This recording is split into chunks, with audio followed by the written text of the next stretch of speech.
Media dan sistemnya itu ngedukung buat kita bakar rumah. Bukan untuk kita ngelihat rumah kebakar, enggak. Dia ngedukung kita, semakin lu sensasional, semakin lu dinaikin, semakin lu disorot, semakin lu dibahas Line Today, lu terkenal, lu kaya. Jadi semua orang ngambil jalur itu. Coba setahun ke depan, coba aja nih eksperimen gila.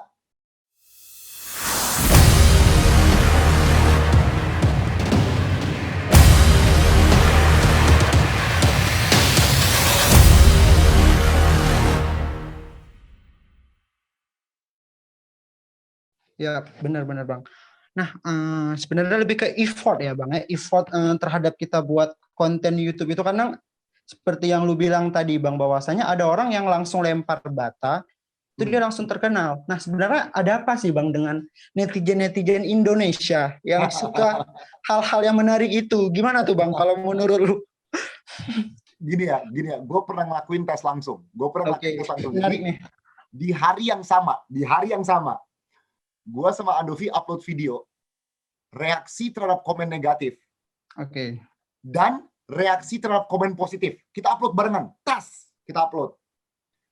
Video reaksi komen negatif views-nya 4 kali lipat daripada reaksi komen positif.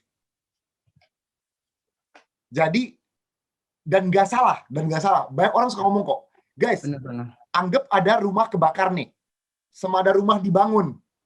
Lu lebih tertarik lihat yang mana, rumah kebakar atau rumah dibangun?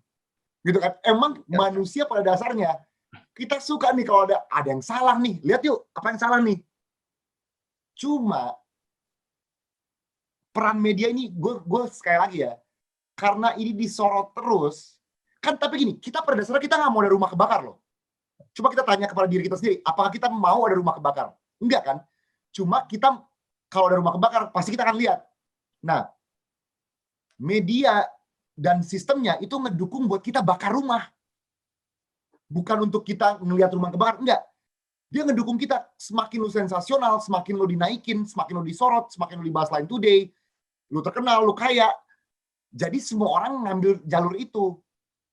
Coba setahun ke depan, coba aja nih eksperimen gila. Setahun ke depan media nyorot, hebat, pemuda di mana berhasil membuat gitar. Tiba-tiba besoknya, hebat, pemuda ini berhasil menang olimpiade. Itu terus yang dibahas tahun. Generasi di bawah kita bakal, itu kan mereka baca itu terus di HP. Mereka bakal mikir, oh cara gua dibahas dan hebat di negara ini adalah dengan membuat hal-hal yang baik. Oke. Lu bayangkan anak umur 8 tahun sampai 12 tahun di rumah nih, pegang HP, tiap hari ngeliat, wah gila, anjay, di rumah, waduh, wah hebat nih, ini nih, kayak gini nih, wah, odading Mang Oleh, rasanya anjing banget, gitu kan. Orang lihat ini, gini, kalau bagi orang dewasa, kita tahu ini entertainment kok. Orang dewasa tahu, oh ini seru-seruan aja, oh ini cuma karena kita punya kehidupan kan, kita abis itu kita bekerja, kita punya kuliah, kita tahu ini bercandaan aja. Tapi bagi anak kecil ketika dia ngeliat ini, dia kayak, oh ini ya cara terkenal. Soalnya ya bener nih, temen gue bener nggak pernah disorot media, tapi orang yang nggak bener disorot media terus. Gini nih cara terkenal. Jadi emang begitu, menurut gue tuh PR terbesar kita di situ. Dan juga kenapa selera kita kebentuk ke sana? Ini juga karena ya dari dulu kalau kita lihat misalnya ya, tayangan utama di TV kita, di sinetron kita dari dulu, itu cinta-cintaan. Nggak salah sih, nggak salah. Cuma banyak yang benar-benar menganggap ini lebih dari entertainment. Oke. Entertainment tuh seharusnya di-treat sebagai entertainment aja. Oke, ini hal lucu, hal ketawa lewat. Banyak orang tuh, entertainment tuh jadi kenyataan. Entertainment itu menjadi, oh inilah hidup asli.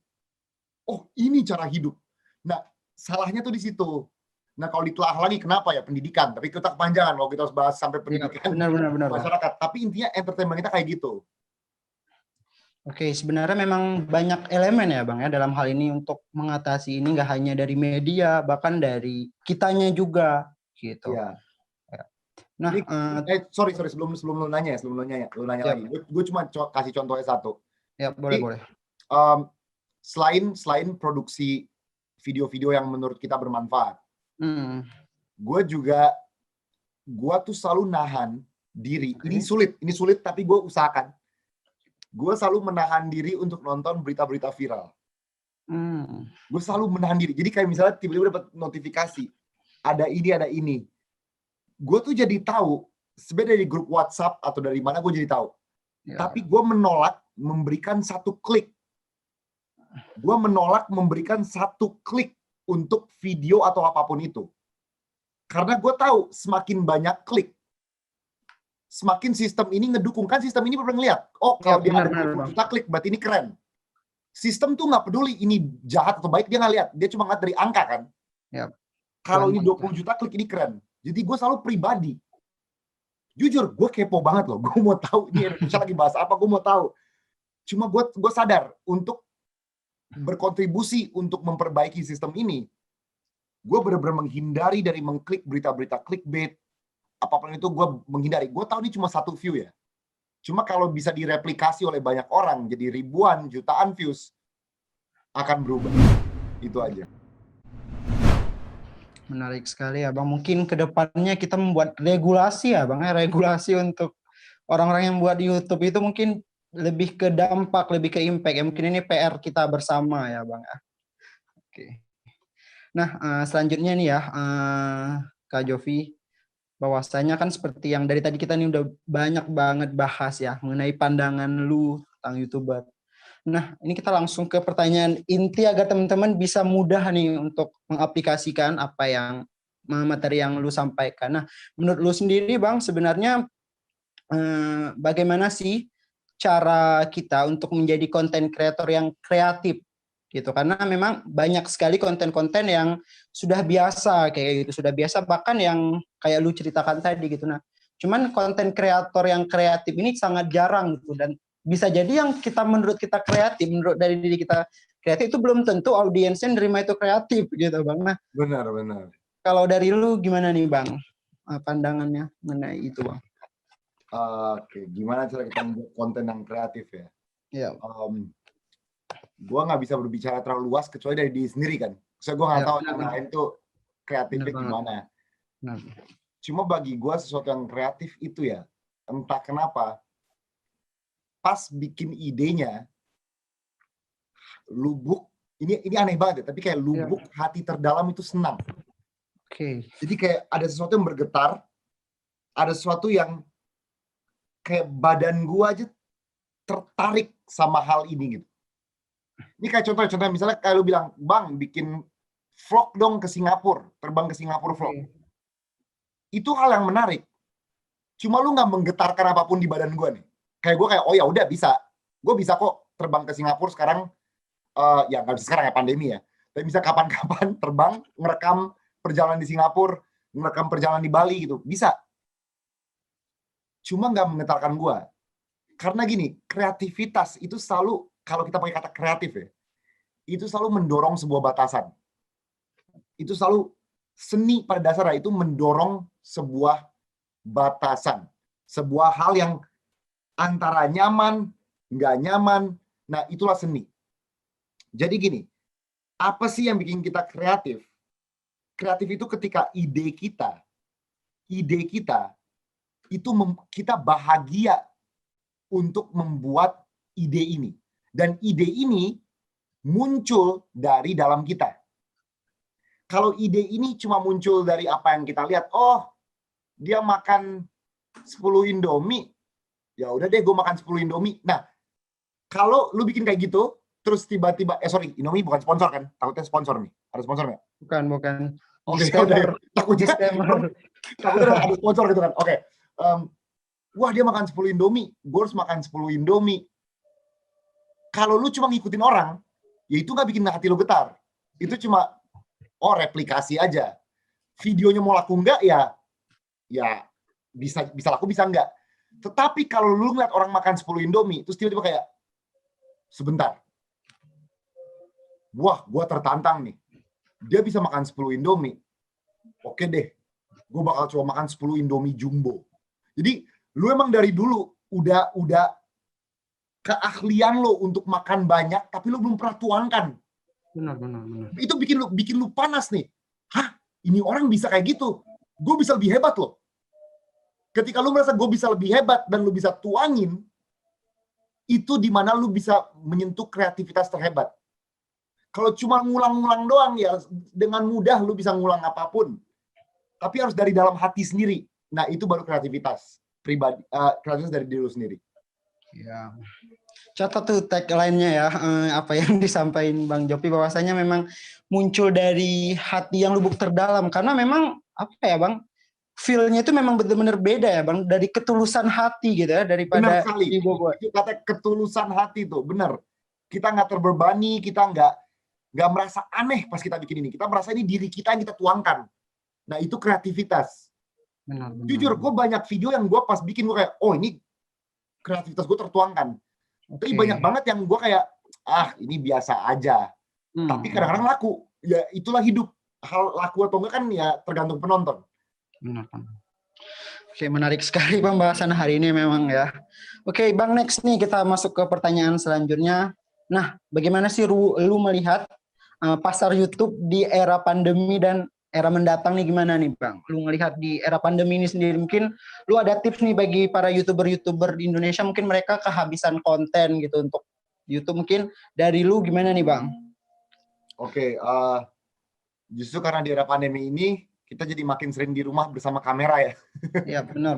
Apalagi dipaksa men-zoom DLL, pasti tiba-tiba banyak ide yang muncul nih. Wah, gue bisa bikin konten nih. Waduh. Wah, gue udah sering ngomong di depan kamera. Wah, muka gue keren juga depan kamera, gitu kan. Banyak ide yang muncul tiba-tiba kan. Iya. Kalau bagi gue, ada dua cara sih. Oke. Kalau lu mau perlakukan ini sebagai bisnis, perlakukan ini sebagai bisnis. Tapi kalau lu mau perlakukan ini sebagai seni, perlakukanlah ini sebagai seni. Jadi gue ngambil di gue sendiri ya, soalnya pas pandemi ini gue malah nggak memaksakan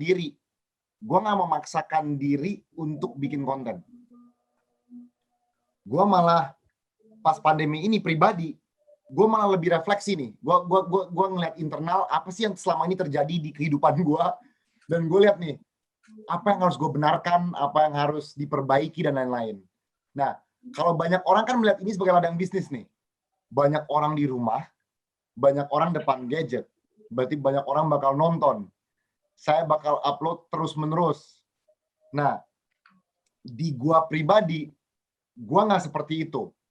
Karena gue nggak melihat ini sebagai peluang bisnis. Gue melihat ini sebagai tempat seni. Tempat seni adalah ketika lu merasa ada sesuatu yang lu ingin tuangkan, lu tuangkan. Nah, saran gue bagi YouTuber Indonesia ke depan, adalah, tadi yang gue udah bilang, ini memang terlihat mudah. Tapi kalau lu cuma mau iseng, janganlah di sini gitu. Janganlah di sini, karena jutaan orang iseng. Jatuhnya ini jadi industri iseng. Bayangin kalau 1 juta orang juga iseng mau jadi guru, 1 juta orang iseng mau jadi lawyer gitu kan. Kan profesinya jadi apa sih nih gitu. Nah, jadi saran gue adalah lu perlakukan YouTube ini sebagai pekerjaan yang serius. Perlakukan YouTube ini sebagai pekerjaan yang serius. Lu pasti akan dapat hasilnya kok. Tapi kalau lu cuma iseng, ya pasti yang lu akan terima adalah keisengan doang. Begitu. Oke, menarik sekali memang ya Bang. Sebenarnya apa ya, gua ngelihat YouTube ini ya itu tadi nggak ada batasannya sampai-sampai orang lupa gitu. Nah, yang menarik sebenarnya apabila kalau kita dari YouTube ini sendiri malah itu bisa bermanfaat juga gitu bagi orang lain, konten-kontennya. Tapi kebanyakan orang karena itu tadi ya Bang, kreativitas, ide tanpa batas. Dari hal itu sebenarnya membuat, kalau yang dari gua lihat ya, membuat orang ya sesuka hati mereka, karena nggak ada regulasi sama sekali, nggak ada etika yang tertuang gitu Bang. Benar. Ya itu dia, benar kan, nggak ada aturan, nggak ada aturan hitam atas putih ya, atas apa yang boleh diupload atau nggak diupload. Sebenarnya ada sih dari YouTube, tapi kita malas banget kan baca dokumen 100 halaman. Oke. Bahasa Inggris lagi kan. Sebenarnya udah ada terjemahan bahasa Indonesianya. Cuma Oke. pasti orang nggak mungkin kayak, aduh gue malas banget nih urusan legal. Iya, ya emang gini, orang-orang terbaik di YouTube ya, menurut gue tuh yang bisa self-censorship. Oke, ya. Gini, gue kasih satu contoh. Gue nggak tahu kalau kalian semua udah nonton atau nggak, kita baru upload video sekitar sebulan 2 bulan yang lalu, judulnya YouTube Got Talent. Ada 3 bagian tuh, part 1, part 2, part 3. Nah, kan gue sendiri ngomong masalah self-censorship. Bang, lu ngomong self-censorship, tetapi kenapa Bang Uus, lu izinin ngomong kata-kata kasar 6 biji itu? Gimana tuh Bang? Nah, itu pertanyaan yang baik. Kenapa? Jadi gini, semua itu boleh asal ada konteksnya.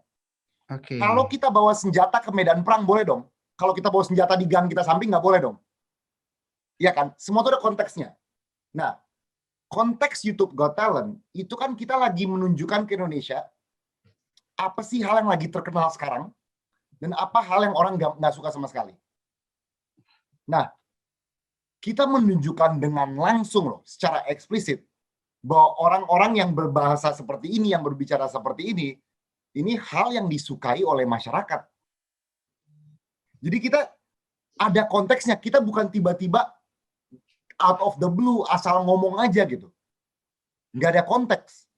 Kita selalu berusaha membuat apapun itu dalam sebuah konteks. Jadi itu definisi tanggung jawab kita. Gue yakin banyak orang ngomong kok di komen, Bang, ini seharusnya disensor aja. Tapi argumen gue adalah, kalau lu sensor, sedapat itu nggak? Kritik bahwa penonton YouTube tuh lebih suka yang ini daripada orang yang berkarya dengan benar.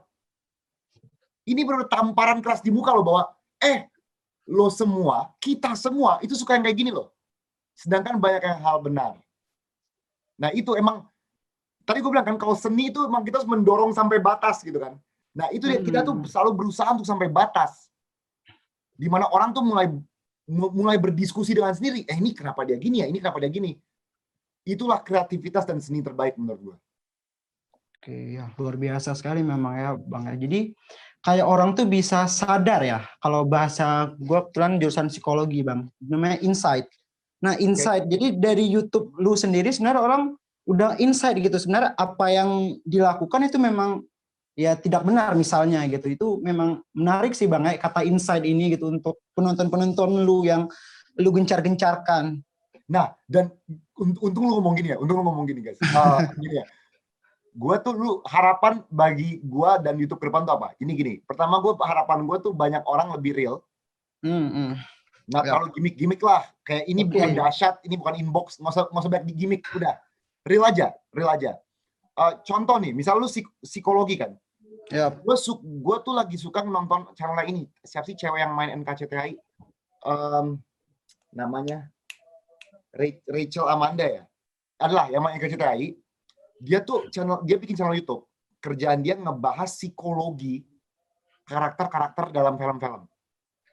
Nah, itu keren loh. Bagi gue, karena dia sendiri lulusan psikologi, dia berada dalam ranahnya, dan dia bungkus ini semenarik mungkin bagi orang yang nggak paham psikologi.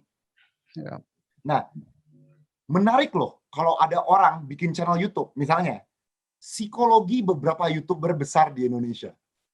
Jadi lu nonton nih, misal lu kan ya, Danilo lu nonton 20 seorang YouTuber, misal lu pilih Skinny News 24. Lu nonton 20 video. Habis itu lu bikin video esai ngebahas psikologi YouTuber Skinny Indonesian 24.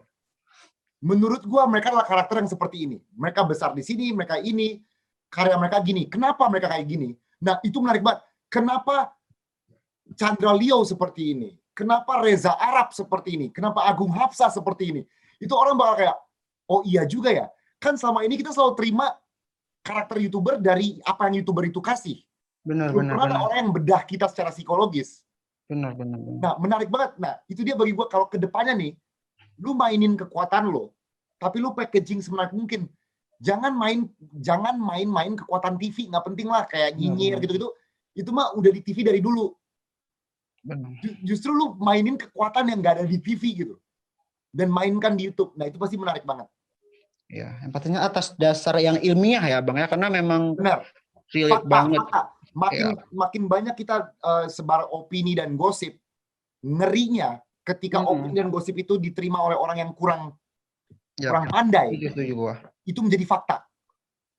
Opini dan gosip menjadi fakta. Itu yang paling bahaya sih. Makanya kurangilah opini dan gosip, jadilah diri sendiri, usahakan semua informasi itu lebih faktual atau lebih berbasis. Aja. Sasa aja. Asal lu tuh bener-bener ngasih tauin orang bahwa lu tuh ini. Takutnya orang tuh bakal kira lu tuh oportunis.